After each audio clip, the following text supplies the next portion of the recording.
दरवाजा पर तऽ तते रे ठंडा एखन आब शुरू भऽ गेलै हवा। कनिया कनि चाय दरवाजे पर बना कऽ दिअ। ई के छथिन जे सब संगे से नाम पूछने घुरै छथिन, केओ हिनका कहै नहि छनि। देखियौ तऽ कनिया, देखियौ तऽ के छथिन ये सबसँ किदैन पूछने घुरै छथिन। हे बौआ एम्हर आबऽ, एम्हर आबऽ।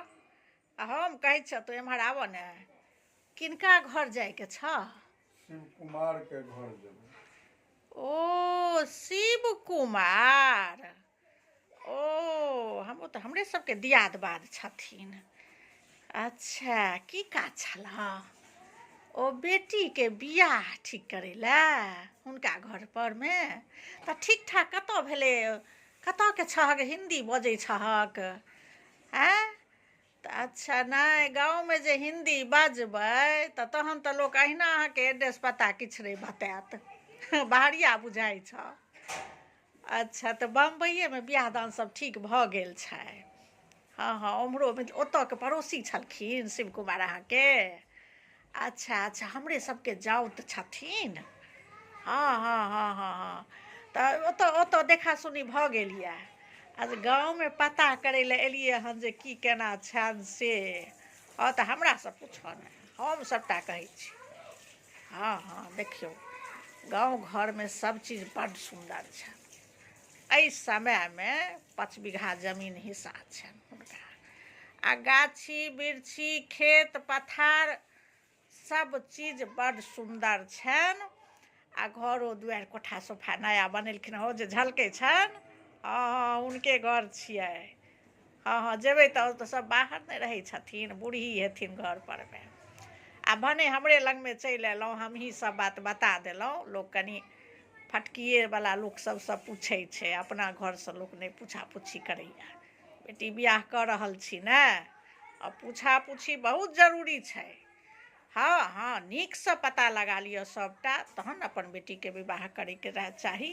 एखुनका समयमे देखै छियै हर ताहिमे बेटीके विवाहमे खूब नीकसँ पूछ पाछ देख तरक सब चीज कऽ लेलाके बाद जा नहि भेल यऽ बियाह ता 100 ठाम देखबै, ऑप्शन छै। आब बियाह दान भऽ गेलाके बाद तऽ कोनो ऑप्शन नहि छै। ताहि दुआरे पूछ परख कए कऽ बियाह करू। भने हैया हम सभटा कहै छी, शिव कुमारके अपना 5 बीघा जमीन छनि। हाँ छनि, ई झूठ नहि कहते हेता, हमहूँ झूठ नहि कहै छी। एकेगो बेटा छनि हुनका। हाँ तऽ जे बापके छनि सब बेटेके हेतनि। और गाछी बिरछी सब चीज सुखी सम्पन्न, बड्ड नीक लोक छथि। अहाँ आँखि मुनि कऽ से बेटीके विवाह हुनका घरमे कऽ सकै छी। अच्छा हाँ, बम्बइमे सुनै छियनि हुनका घर दुआरि सब छनि, बेटी पढ़ल लिखल छनि। से तऽ अहाँके जहन पड़ोसिए छै तऽ सभटा बुझिते हेबै। हाँ भने गताती मारे देखल सुनलमे करू तऽ आओर बढ़िआँ। ई तऽ बहुत बढ़िआँ बात छै। कहिया करब तहन? आ फागुन सबमे कऽ लेब, फागुने हेटमे, नहि बेसी ठण्डी रहत नहि बेसी गर्मी रहत। हाँ फागुनो महीनामे छै विवाहक दिन। हाँ देखियौ ने एलखिन हन पूछ ताछ करै लए, बुझलियै। तऽ सएह कहलियै हँ शिव कुमार हमर सबके लगथिन जाउत लगथिन। ठीक छै जाउ, खूब खुशीसँ करू विवाह दान। हाँ या भऽ जायत सब चीज याद करब माँ जीके। ठीक छै रखै छी। जय मिथिला जय मैथिली।